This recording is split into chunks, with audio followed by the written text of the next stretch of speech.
이번 주 하나님께서 저희 수정교회에 주신 하나님의 마음은 열왕기하 5장 1절부터 14절까지의 말씀입니다. 아람 왕의 군대 장관 나아만은 그의 주인 앞에서 크고 존귀한 자니 이는 여호와께서 전에 그에게 아람을 구원하게 하셨음이라. 그는 큰 용사이나 나병 환자더라. 전에 아람 사람이 떼를 지어 나가서 이스라엘 땅에서 어린 소녀 하나를 사로잡음에 그가 나아만의 아내에게 수종들더니 그의 여주인에게 이르되 우리 주인이 사마리아에 계신 선지자 앞에 계셨으면 좋겠나이다. 그가 그 나병을 고치리이다 하는지라. 나아만이 들어가서 그의 주인께 아뢰어 이르되 이스라엘 땅에서 온 소녀의 말이 이러이러하더이다 하니 아람 왕이 이르되 갈지어다. 이제 내가 이스라엘 왕에게 그를 보내리라 하더라. 나아만이 곧 떠날새 은 10달란트와 금 6,000개와 의복 10벌을 가지고 가서 이스라엘 왕에게 그 글을 전하니 일러스되 내가 내 신하 나아만을 당신에게 보내오니 이 글이 당신에게 이르거든 당신은 그의 나병을 고쳐주소서 하였더라. 이스라엘 왕이 그 글을 읽고 자기 옷을 찢으며 이르되 내가 사람을 죽이고 살리는 하나님이냐?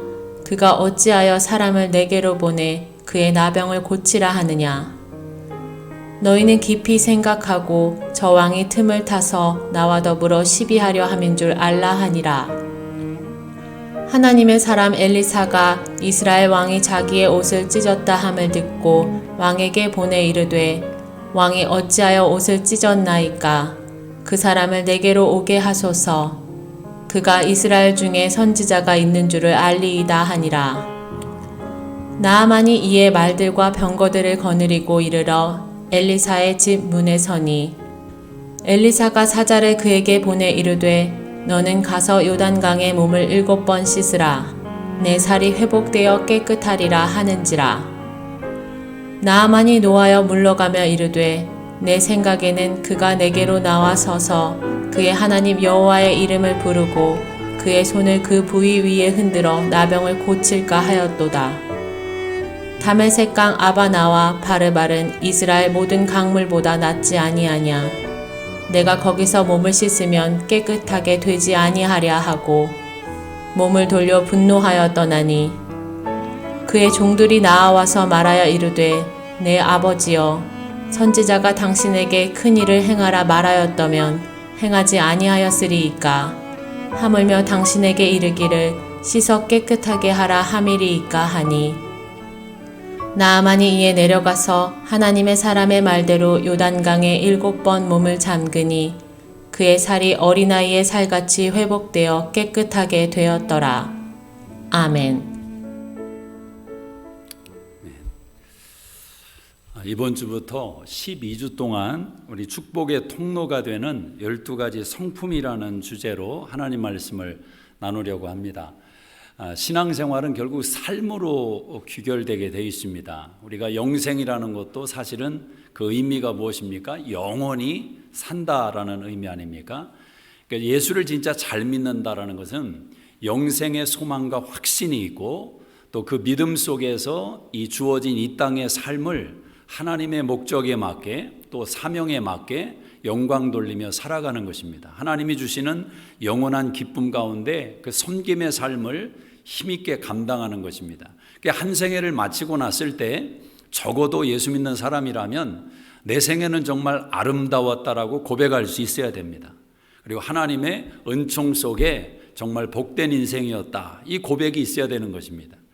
진짜 예수 믿는 사람들은 삶을 잘 살아내야 되는 것입니다. 그 삶 속에 그냥 조금 남들보다 좀 편안한 삶, 또 여력 있는 삶, 이 정도의 수준이 아니라 충만한 삶을 말하는 것입니다. 세상의 부자들도, 세상에 남부러울 것이 없는 사람들도 우리에게 궁금증을 갖고 부러워하는, 도대체 저 삶이 뭐냐, 어떻게 저런 삶이 가능하냐, 그런 신비로운 삶이 성경이 주님이 우리에게 약속하신 삶이다라는 것입니다. 그러니까 이것은 환경도 중요하지만 또 환경을 뛰어넘는 삶이기 때문에 우리는 그 삶의 목마름을 가지고 계속해서 그 삶을 구하고 누리는 그런 삶을 살아가야 됩니다.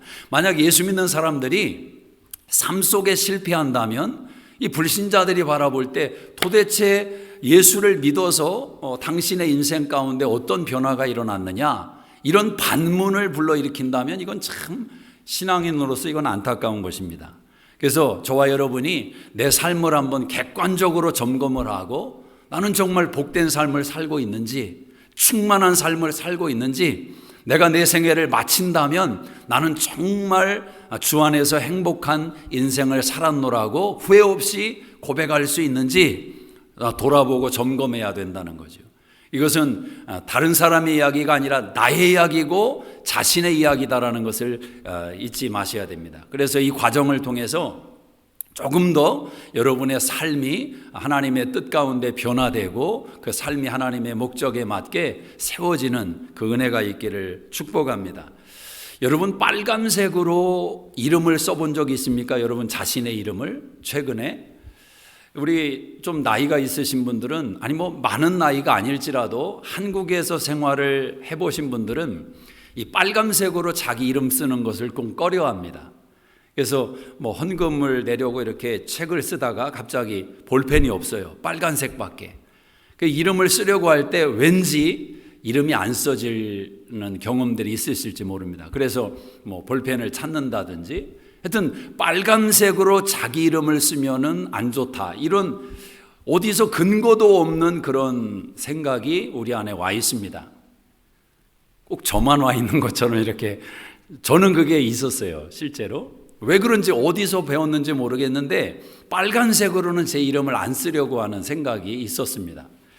근데 이 많은 가설이 있더라고요. 근데 그 가설 가운데 하나는 진시황 때로 거슬러 갑니다. 이 진시황이 그 당시만 해도 빨간색이라는 게 얼마나 귀했겠습니까? 근데 그 색은 임금의 색이다, 이렇게 규정을 해놓은 겁니다. 근데 사람은 뭔가 규정되어 있으면 자꾸 도전하고 싶고 자기도 그곳에 합류하고 싶은 그런 욕망이 있지 않습니까? 그래서 이름을 자기가 빨간색을 사용해서 그렇게 왕처럼 흉내를 내보는 거죠. 근데 그런 사람들이 사형을 당했다라는 거죠. 그러니까 그런 엄청난 그런 사건들 속에서 빨간색을 쓰면 죽는다, 이런 무의식의 어떤 그런 신념이 흘러내려왔다, 그런 가설이 있습니다. 일리가 있겠죠. 뭐 그것뿐만이 아닙니다. 여러분, 엘리베이터를 타면 4층이라는 숫자의 넘버 4가 없지요. 그 왜 없는 것입니까? 뭐 이유는 뭐 다른 거 없습니다. 4라는 숫자가 죽음을 상징하기 때문에 불편해하는 사람들이 좁은 공간 속에 들어와서 뭔가 4라는 숫자에 대한 미신이지요, 사실은. 근데 여러분, 21세기를 살아가는 지금 그런 미신적인 요소가 모든 사회 곳곳에 퍼져 있는 겁니다. 그리고 우리는 알게 모르게 그냥 당연한 듯이 그런 환경을 이제 살아가고 있는 거죠. 여러분의 생각 속에, 여러분의 의식 속에 많은 알게 모르게 스며들어와 있는 그런 미신적인 요소가 의외로 많습니다. 예를 들면 꿈에 돼지를 봤습니다. 아마 예수 믿는 사람들도 괜히 복권 한번 사볼까, 이 생각 들 수도 있다는 거죠. 뭐 똥을 밟았다, 야 그러면 뭔가 좋은 일이 있으려나 보다, 이런 생각들이 많이 들어서 우리 안에 내재되어 있기도 하지만 사회 전반적으로 그런 미신적인 풍조가 많단 말입니다. 자, 사위가 여러분 집에 오면 흔히 장모님들이 뭐를 잡습니까? 암탉을 잡나요? 하여튼 닭을 잡아서 이제 사위를 먹이는데 뭐는 꼭 안 먹인다는 겁니까? 이 날개는 안 먹인다는 거죠. 바람나서 도망갈까 봐 날개는 먹이지 않는다는 겁니다. 얼마나 참 웃긴 이야기입니까? 날개 먹어서 바람 날 것 같으면 뭐 다리 먹으면 뭐 뛰어가서 바람 날니까. 하여튼 그런데 그런 생각들이 의외로 많이 들어와 있단 말이죠. 날개가 참고로 이게 맛있어서 아마 그렇게 유래가 됐는지 또 모르겠습니다. 하여튼 여러분은 어떤 그런 미신적인 요소를 나름대로 그냥 나도 모르게 가지고 계십니까? 자, 결혼식에 갔을 때 부케를 받지 않습니까? 근데 그 부케를 받는 여성분이 6개월 내에 시집을 못 가면 6년 동안 시집을 못 간다는 이게 또 그게 있답니다.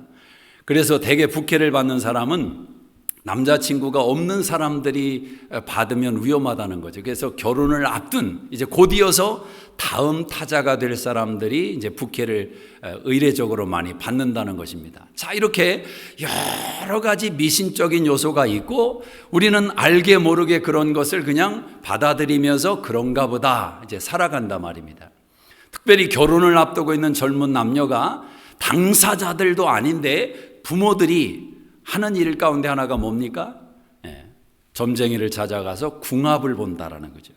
여러분, 지금 미국에 살고 있으니까 우리는 먼 이야기 같지만 한국에서는 이게 굉장히 보편화되어 있는, 이게 불신자들만의 이야기가 아니라 교회 다니는 정도가 아니라 직분자들도 그런 점쟁이들을 많이 찾아가서 묻는다는 거죠. 우리 아들이 딸이 결혼하는데 이거 잘 결혼하는 거냐고 묻는단 말입니다.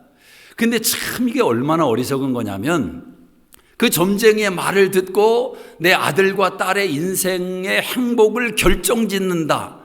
이게 얼마나 어리석은 것입니까? 아니, 그 점쟁이들이 그걸 알면 되게 점쟁이들이 이렇게 행복하지가 않습니다. 삶이 굉장히 불편합니다. 본인이 그걸 알면 본인들은 그 삶을 왜 못 살겠습니까? 근데 그 말 한마디를 들으려고 그걸 또 전해주는 거죠. 자식한테. 처음에는 얘기 안 하다가 조금 애가 가정 안에 문제가 생기는 것 같으면, 야, 사실은 내가 그때 가서 점을 좀 봤는데 너희는 궁합이 안 맞는다고 하더라. 여러분, 그 한마디의 말이 그 자녀의 가정을 나락으로 떨어뜨리는 겁니다. 그냥 서서히 이렇게 어려움을 겪는 이 가정을 그냥 고속도로에 집어넣고 아주 질주하게 만드는 겁니다. 아니, 인생 살아가다 보면 아무리 사랑해서 결혼했어도 어려운 일 생길 수도 있고 불편한 일 생길 수도 있고 다툴 수도 있는 것 아닙니까? 근데 그걸 딛고 성숙함으로 자라가는 것이 인생인데 거기다 대고 내가 전에 사실은 궁합을 한번 봤는데 너희는 안 맞는다더라. 이게 얼마나 어리석냐 말입니다. 그런데 그런 미신적인 요소를 믿고 그 믿음에 순종하는 사회적인 분위기가 너무 많다는 거죠. 얼마나 순종을 잘하는지 아십니까? 실제로 부적을 옷에 꿰매가지고 그 옷을 늘 입고 다니는, 그래야 재앙을 만나지 않는다는. 근데 21세기를 살아가는 사람이 그런 미신을 믿고 그대로 순종한단 말입니다.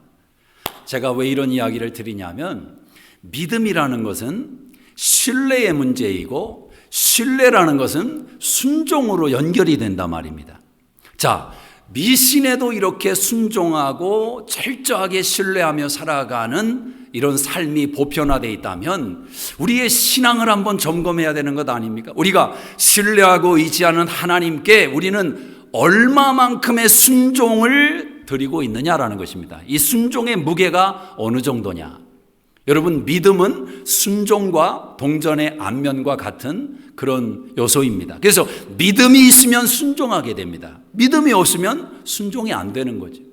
아브라함을 믿음의 조상이라고 우리가 일컫는데 그 믿음의 조상이 되는 절정이 어디입니까? 순종 아닙니까? 모리아산에서 이삭을 드리는 순종의 절정이 아브라함을 믿음의 조상으로 만든 것입니다. 그래서 저와 여러분이 이 순종의 문제를 깊이 생각하시면, 왜? 순종 속에 내 삶이 결정되기 때문에 그렇습니다.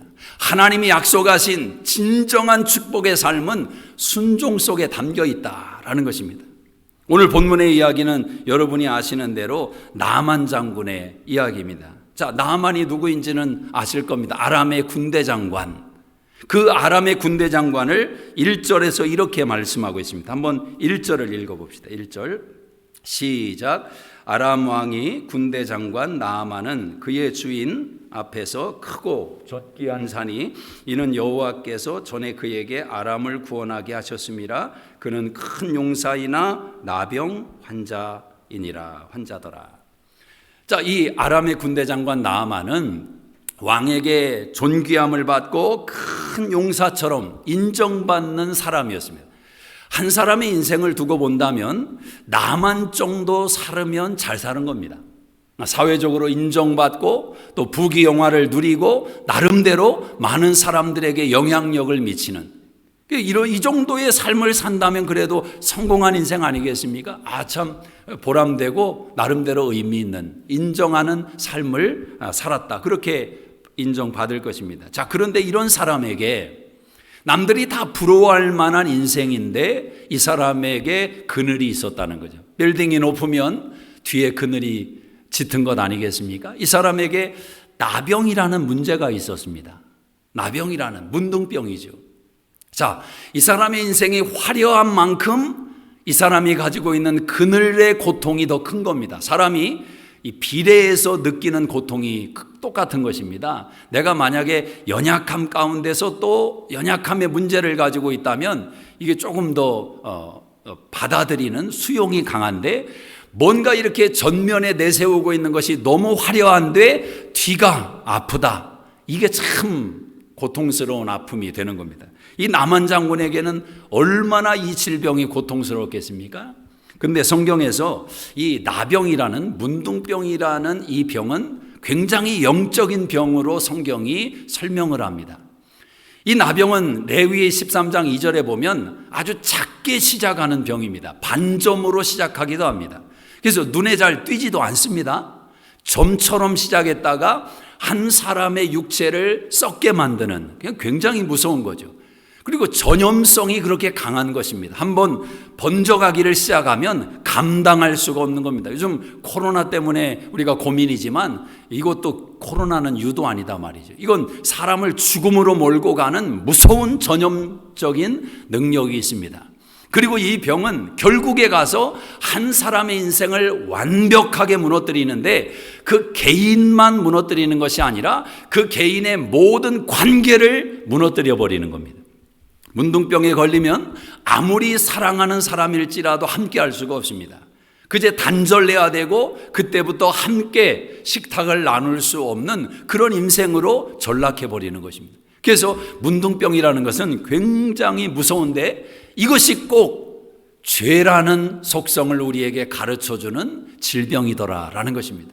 여러분, 죄가 어떻게 시작합니까? 살인죄가 어떻게 시작합니까? 아주 작은 미움으로 출발하는 것입니다. 아주 작은 욕심으로 출발하는 것입니다.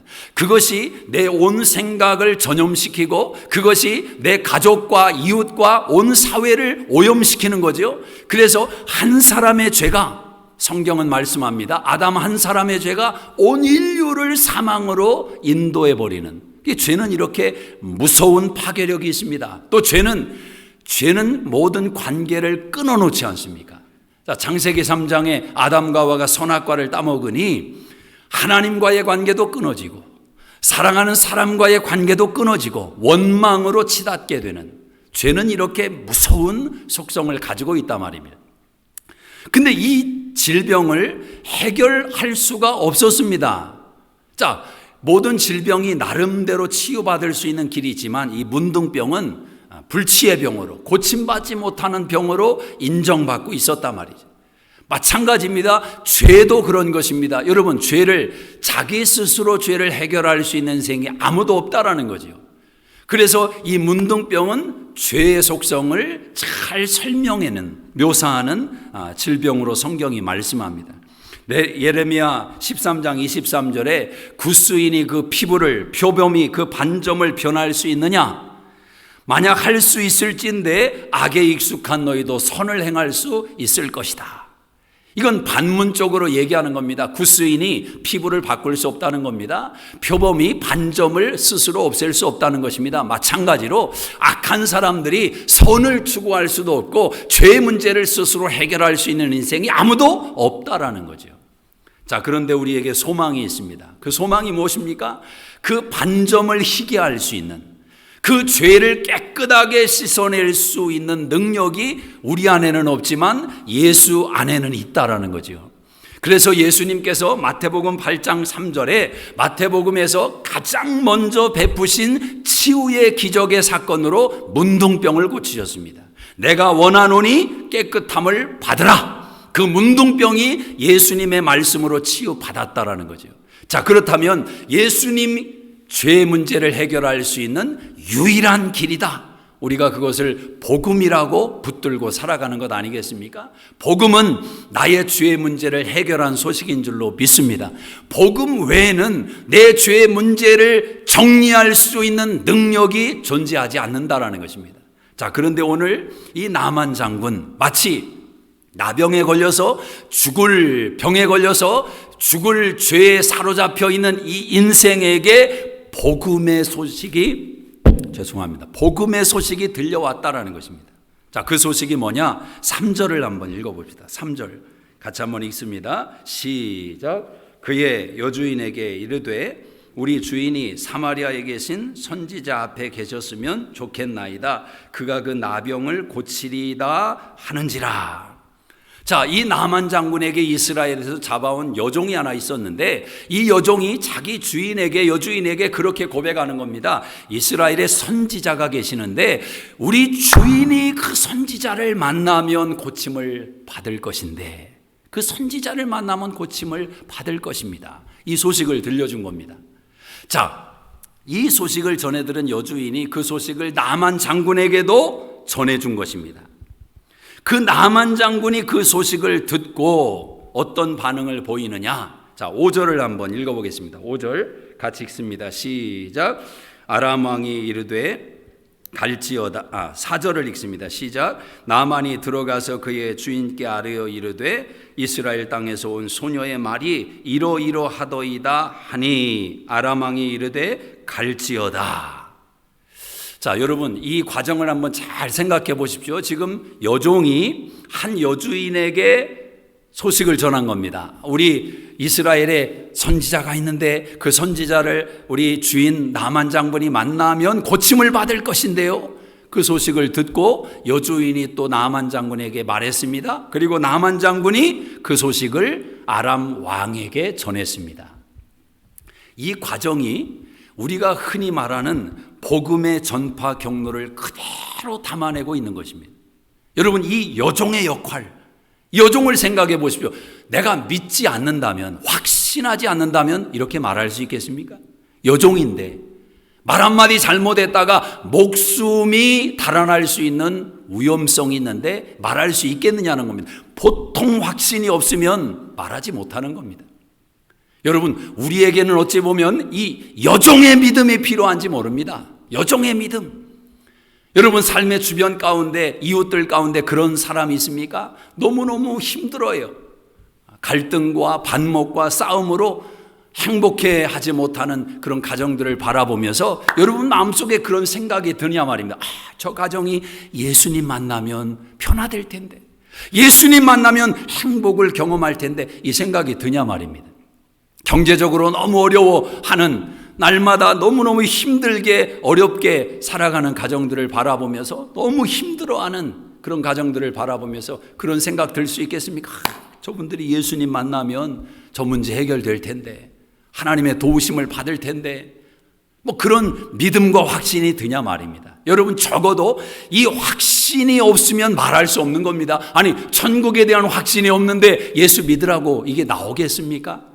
그러니까 지금 여종의 모습 속에서 다른 사람이 아니라 나의 모습을 들여다보자. 여종이 마치 거울처럼 우리에게 이야기하는 겁니다. 나는 여종입니다. 나는 이방 나라에 지금 여종으로 팔려와서 종살이하고 있습니다. 집에 살림 도와주고 있습니다. 그렇지만 내 안에는 확신이 있습니다. 하나님을 향한 확신이 있습니다. 하나님의 능력에 대한 확신이 있습니다. 이 여종이 마치 우리에게 거울이 되는 것입니다. 거울이 되는 것입니다. 자, 그런데 여종도 귀하지만 이 여종의 말을 들은 나만 장군도 귀하지 않습니까? 아니 그 말을 들었다고 해서 왕 앞에 나가서 그 말을 할 수 있었을까? 이게 무슨 학자의 말도 아니고 의사의 말도 아니고 신뢰할 수 있는 대상이 아니라 여종입니다. 여종. 여종에게서 들은 말을, 귀동냥으로 들은 말을, 전해 들은 말을 내가 섬기고 내가 모시고 한 나라의 절대 권력을 가지고 있는 임금에게 그것을 알릴 수 있다. 이게 참 나만 장군도 귀한 모습이 아닌가 그런 생각을 해보는 것입니다. 자, 그런데 나만 장군이 왜 그렇게 할 수밖에 없었는가? 아마 절실했기 때문에 그럴지 모릅니다. 절실했기 때문에. 이 나병이라는 고통이 얼마나 힘들고 어려웠으면 지금 여종이 말한 것을 붙들고 왕 앞에 나가서 고백하는 이 상황까지 이르는 것입니다. 그러나 이 속에도 하나님의 역사가 흘러가고 있는 것을 여러분이 보셔야 됩니다. 여러분, 믿음의 역사라는 것은 굉장해 보이는 데서 일어나는 것이 아니라 지나가는 말 한마디 속에서 여러분의 인생을 바꾸는 소식이 들려오는 겁니다. 정말 기가 막힌 소식, 내 인생을 바꿀 만한 소식을 학교에서 강의 시간에 내가 배웠다, 또는 어떤 세미나에 가서 내가 배웠다, 그런 경우도 가끔 있지만 의외로 정말 드라마틱하게 인생이 변화되고 새로워진 그런 소식들은 우연한 기회에 들었다. 이런 고백이 참 많습니다. 참 많습니다. 이야기를 들은 아람 왕이 어떤 결정을 내리느냐 하면 나만 장군을 이스라엘로 보내는 것입니다. 자, 근데 그냥 보내지 않고 5절을 한번 같이 읽어보겠습니다. 5절 시작. 아람 왕이 이르되 갈지어다. 이제 내가 이스라엘 왕에게 보내리라 하더라. 나만이 곧 떠날 때에 은 10달란트와 금 6,000개와 의복 10벌을 가지고 가서. 자, 아람 왕이 이제 자기가 신임하고 신뢰하고 의지하는 이 나만이라는 장군을 치료받기 위해서 보내는 것입니다. 이스라엘로. 그런데 이 아람 왕이 그냥 보내지 않습니다. 굉장한 선물을 딸려서 보내는데 이 모습을 전체적으로 본다면 아람 왕의 인격이 참 훌륭한 것 같습니다. 내 신하를 위해서 지금 아람 왕이 보이고 있는 자세는 저 자세 아닙니까? 내가 사람을 보내니까 이 사람을 고쳐라 명령하는 것도 아니고 정중하게 예물을 담아서 의지하는, 소망하는 마음으로 보내는 것입니다. 그런데 이 왕이 보낸 이 내용들이 은 1,000개 또 금, 옷 이런 내용들이 통계적으로 만약 오늘날의 환산으로 계산을 한다면 대략 이게 10달란트를 보냈는데 10달란트가 3만 세겔이 된다는 겁니다. 3만 세겔. 그런데 장정한 사람이 1년 동안 일해서 버는 그 수입이 10세겔 정도가 된다고 하면 10세겔. 그러면 굉장한 양을 보낸 것인데 이걸 그냥 요즘 시대 금과 은값으로 추산을 해보니까 9천억 원이 넘는 9천억 원.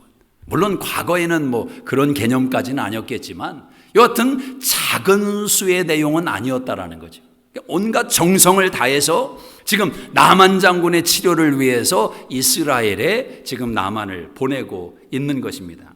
자, 그런데 이 소식을 받아든 이스라엘 왕은 기가 막힌 겁니다.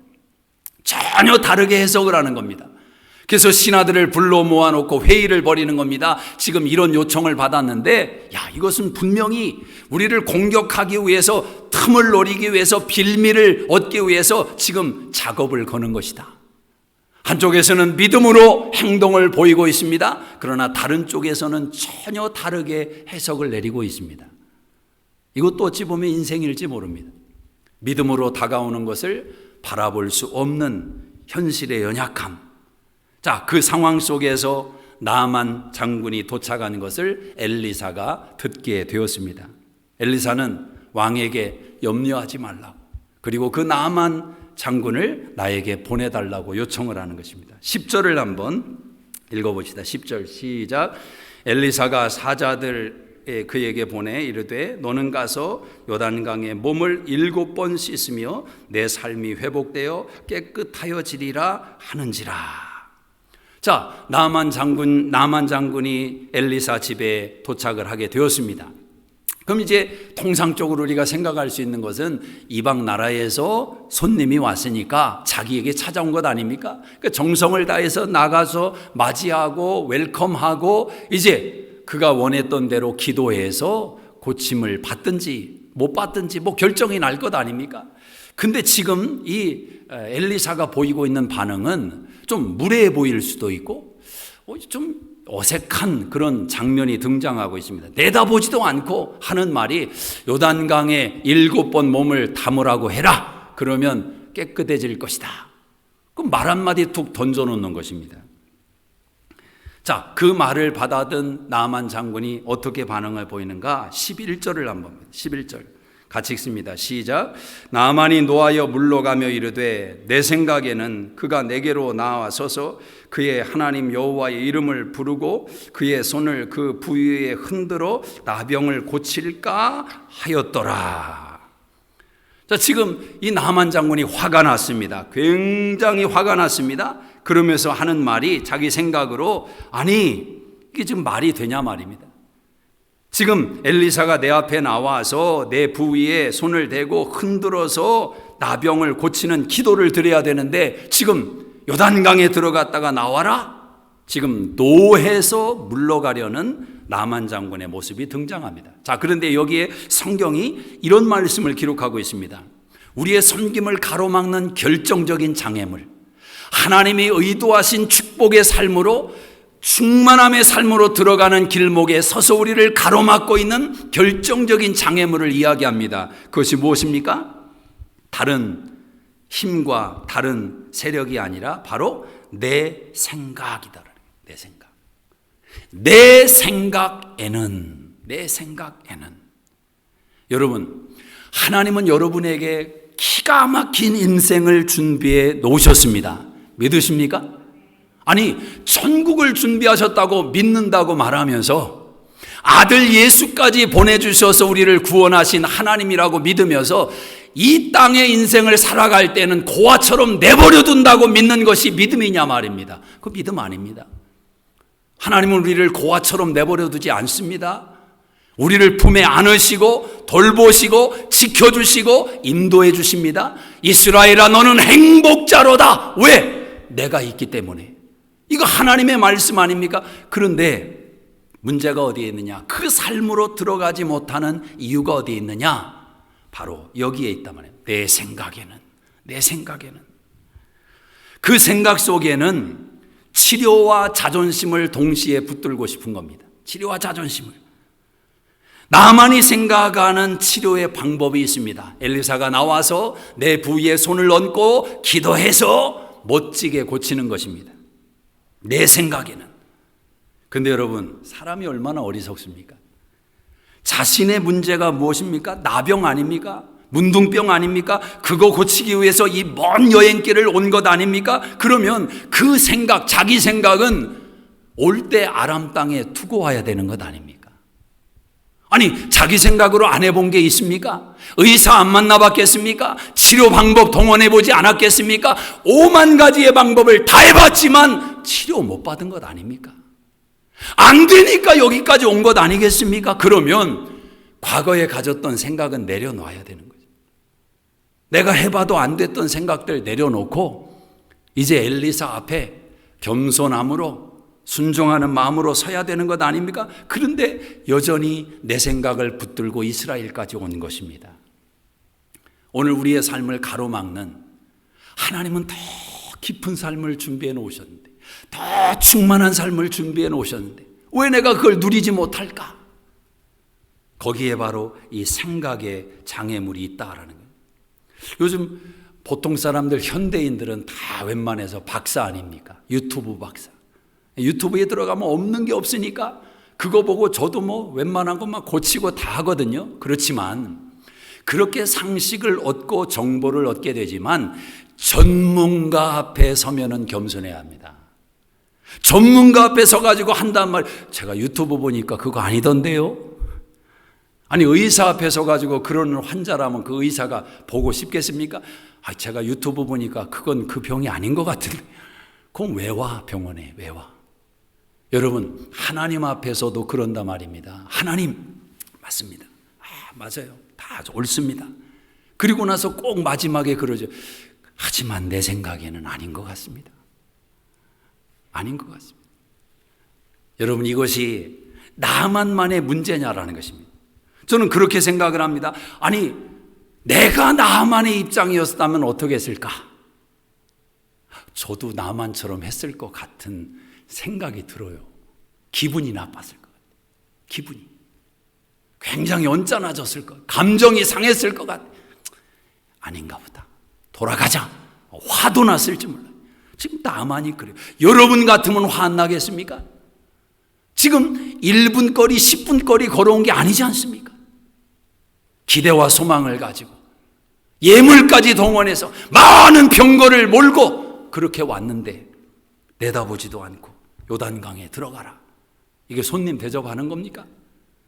우리도 얼마든지 나만 같을 수 있다라는 거죠.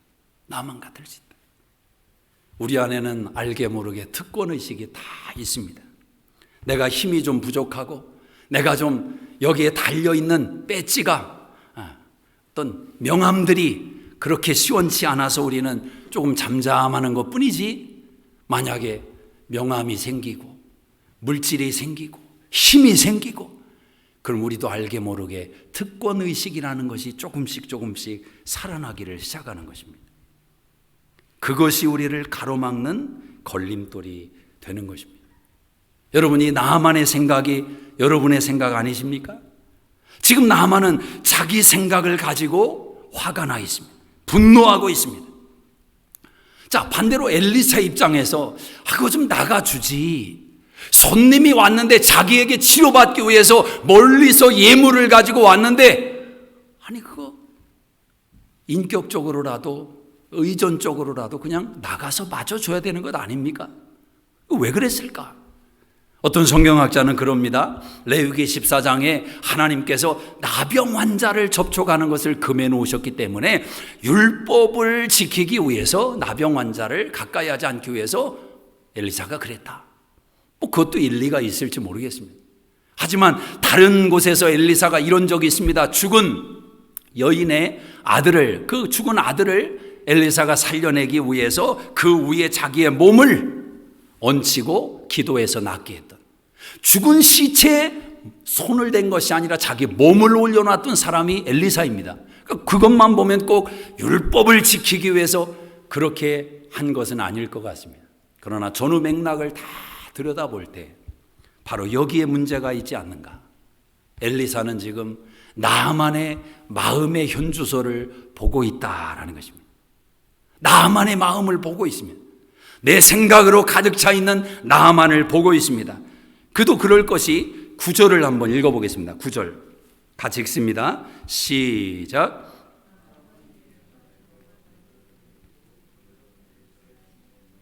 예.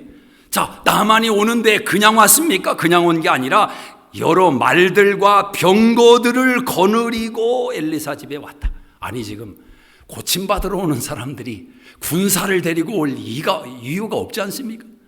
지금 위세를 떨 이유가 없지 않습니까? 지금 아람에서는 그런 사람인지 모르지만, 아람에서는 군대 장관이고 아람에서는 모든 사람이 알아주고 아람에서는 인기가 있는지 모르지만 지금 엘리사 앞에 온 건 나병 환자로 온 것 아니냐. 나병 환자로. 저희 교회는 그런 분들이 없습니다. 그래서 그렇게 세상에서 그렇게 유명한 사람도 없지만, 사실은 그렇지만 여러분, 하나님의 교회에 와서 배지 자랑하는 그런 인생이 얼마나 가당치 않은 것입니까? 세상에서는 가면 막 알아주고 막 사람들이 막 칭송해주고 옆에서 막 그의 말을 들으려고 하고 그럴지 몰라도 하나님의 교회를 올 때는 다 똑같이 오는 겁니다. 죄인으로 오는 거예요. 죄인으로. 세상의 명찰이 여기서는 그렇게 힘을 발휘하지 못하는 것입니다. 그게 잘 워킹하는 게 그게 훌륭한 교회입니다. 세상에서 사장은 교회에서도 사장이고, 세상에서 회장이면 교회 와서도 회장이면 이게 좀 문제는 있어요. 문제는 있어요. 근데 세상에서 영향력 있는 사람이 여기 와서도 겸손하다면 그게 진짜지요. 그게 진짜죠. 최고죠, 최고. 지금 군사를 동원해서 병거를 동원해서 와 있단 말입니다. 그거 내려놓지 않으면 고침 받아도 치료 받아도 그 인생은 복이 되지를 않는 것입니다. 자, 엘리사가 명령을 했습니다. 요단강에 들어가라. 7번 몸을 잠그라. 결국 나아만은 화가 나서 발걸음을 돌이킵니다. 내가 다시 돌아가겠다. 그러면서 이 나만이 생각하는 게 뭐냐면, 자, 12절을 한번 읽어봅니다. 12절 시작. 다메섹강 아바나와 바르발은 이스라엘 모든 강물보다 낫지 아니하냐. 내가 거기에 몸을 씻으면 깨끗하게 되지 아니하랴 하고 몸을 돌려 분노하여 떠나니. 지금 나만이 화가 났고 집으로 돌아가겠다고 결심한 데에는 믿는 구석이 또 하나 생긴 겁니다. 믿는 구석이. 그게 뭡니까? 야, 요단강에 들어가 7번 잠그면 나? 그러면 내가 굳이 요단강에 들어갈 이유가 뭐냐는 겁니다. 우리나라에 다메섹 강이 있는데 더 좋은 강이 많은데 거기 뭐하러 들어가냐는. 사람들이 그렇습니다. 다 믿는 구석이 있으니까 결정적으로 그렇게 행동을 하는 거지 아무 생각 없이 지금 이러는 것 아니지 않습니까? 이 다메섹 강이 문제인 겁니다. 요단강은 눈에 보일 때 시원찮아 보일지 모릅니다. 요단강이 무슨 큰 수로가 있는 강도 아니고, 실제로 이스라엘 성지순례를 가보면, 제가 갔다 와서 이거 얘기를 해야 되는, 늘상 이렇게 말할 때마다 제가 코로나 때문에 또 제가 늦추게 됐는데, 하여튼 요단강이 그렇게 별 볼 일 없는 강이라는 겁니다. 우리가 생각할 때는 막 엄청난 강강처럼 보이는데 어느 지역에 가면 그냥 조금 지나가면 되는 그런 곳도 있다는 거죠. 그런데 이 다메섹 강은 화려하단 말이에요. 수려하고. 그러니까 눈에 딱 보여도 들어갔다 나올 바에는 저 강에 들어갔다 나오면 고침받을 것 같은, 이 사람 심리가 그렇지 않습니까? 그런데 나만이 모르고 있는 게 있습니다. 다메섹 강은 화려하고 사람 생각으로는 야, 저기 한번 몸 담갔다가 올라오면은 뭔가 될 것 같다, 그런 신비감을 불러일으키는 모습은 있지만 그건 강일 뿐입니다. 그냥 강이에요. 물이 흐르는 강. 그러나 요단강은 다르다 말이에요. 요단강은 하나님의 능력의 손이 잠겼던 강입니다. 이스라엘 백성들을 하나님의 약속의 땅, 축복의 땅, 충만한 가나안 땅으로 인도하시기 위해서 하나님이 능력의 손을 담으셨던 그 강이 바로 요단강이다. 그 강에 하나님의 아들이신 예수님이 친히 그 강에 자신의 몸을 담으시고 하나님의 뜻을 완성하시는 사역을 시작하신 그 강이 바로 요단강. 그러니 비교할 수 있겠습니까? 비교가 되냐 말입니다. 여러분, 믿음의 역사라는 것은 눈에 보이는 게 아닙니다. 눈으로 사로잡는 화려함이 아닙니다. 믿음은 그곳에 담겨있는 의미입니다. 사건입니다. 그 내용이 우리를 살리는 것입니다. 하나님의 아들이신 예수님이 잠긴 곳, 내가 그곳에 잠긴다. 우리 정구영 권사님도 성지순례 가셔서 거기서 침례를 또 받으셨다고 간증을 하시는데, 아마 요단강에 몸 한번 이렇게 들어갔다 나오신 분들, 성지순례 가셨던 분들, 제정신으로 나온 분은 거의 없을 겁니다. 근데 이 말씀까지 생각하고 들어갔다가 나오면 아마 더 은혜가 됐을지. 예수님이 잠기신 그곳에 내가 잠긴다. 그 물이 중요하다는 게 아니라 그 순간의 믿음은 주님을 보는 것이고 주님을 붙드는 것이고 주님 안으로 들어가는 것입니다. 요단강으로 들어가는 거예요. 지금 요단강으로 들어가는 것은 치유의 강으로 들어가는 겁니다. 회복의 강으로 들어가는 겁니다. 가나안으로 들어가는 것입니다. 그러나 지금 나만 장군은 모든 것을 뒤로 하고 다시 다메섹 강으로 돌아갑니다. 그런데 하나님의 은혜가 나만 장군을 붙들게 됩니다. 자, 13절을 한번 읽어봅시다. 13절 시작. 그의 종들이 나와서 말하여 이르되 아버지여, 선지자가 당신에게 큰 일을 행하라 말하였다면 행하지 아니하였으리까 하물며 당신에게 이르기를 씻어 깨끗하게 하라 함이니까 하니. 자, 요종을 통해서 엘리사의 이야기를 듣고 왕에게 말해서 이스라엘 땅에 온 이 나만 장군이 결정적인 순간에 모든 기회를 다 놓칠 뻔했습니다. 그때 종들이 나와서 다시 한번 나만을 살리는 겁니다. 주인님, 여기 왜 왔습니까? 고침받기 위해서 오신 것 아닙니까? 그러면 고침을 받는다면 요단강에 들어가는 게 대수입니까? 아마 이렇게 말하진 않았겠죠. 굉장히 정중하게 말했겠죠. 아니, 낫고자 온 것 아닙니까? 그러면 낫는 것이 목적이라면 그 길을 가야 되는 것 아닙니까? 근데 왜 내 생각을 부리는 것입니까? 왜 내 생각을 고집 피우냐는. 여러분, 삶이라는 게 그렇습니다. 왜 사십니까? 하나님께서 저와 여러분에게 충만한 삶, 복된 삶, 가나안의 삶 약속하셨다. 정말 믿는다면 어떻게 하셔야 됩니까? 그분이 말씀하신 대로 어떻게 해야 그 삶을 살아내는지 예수님이 가르쳐 주신 대로 따라가야 되는 것 아닙니까? 따라가야 되는 거지. 근데 어떻게 하냐 말입니다. 가다가 내 생각을 부리는 것 아닙니까? 저게 나을 것 같다. 이게 나을 것 같다.